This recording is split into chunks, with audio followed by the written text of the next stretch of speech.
make some noise for Stacey Abrams! The race for governor in Georgia is one of the tightest and closely watched in America, a statistical dead heat. So Democrat Stacey Abrams knows how important it is to turn this energy into votes. And I need unlikely voters to stand up and show out in ways we have never done before, because our future is on the line. Across the state, people are lining up to see the woman who has a shot at becoming the first female black governor in American history.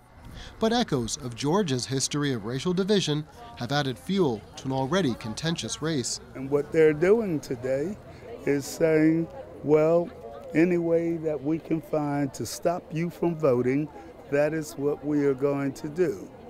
That is unfair. It is inhuman. Georgia has some of the most strict voter ID laws in the country. Earlier this year, it was discovered that 53,000 people had their voting status on hold. Under the state's exact match law, names must be the same across state records.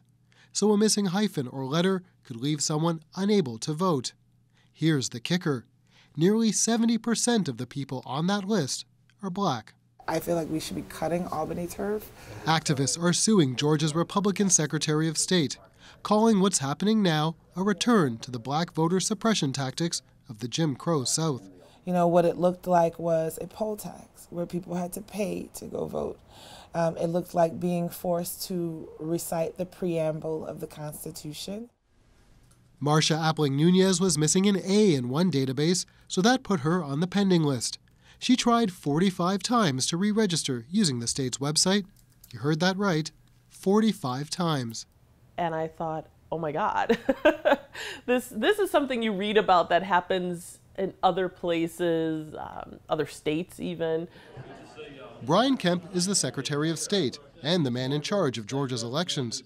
This is all a distraction to take away from Miss Abrams' extreme agenda that she has. He's also the Republican contender for governor.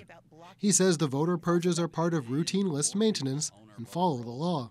Those folks that are on the pending list, all they have to do is go to the polls, show their photo ID, and they can vote. But voting rights advocates say it's not that simple. Because the face of Georgia is changing to favor Democrats, they say Kemp is putting his thumb on the scale to keep Republicans in power. It's such a glaring, blatant conflict of interest. Appling-Nunez eventually had her registration restored. In part, though, she thinks, because of the attention her case received. She hopes others also fight for their right to cast a ballot. As someone who's had it taken away, wow. You don't realize what you've got till it's almost snatched away from you in a dubious fashion. And while it's hard to gauge the impact right now, so far early voting is way up, a sign that what's at stake here could have implications for voting rights not just in the state, but across the country. Stephen D'Souza, CBC News, Valdosta, Georgia.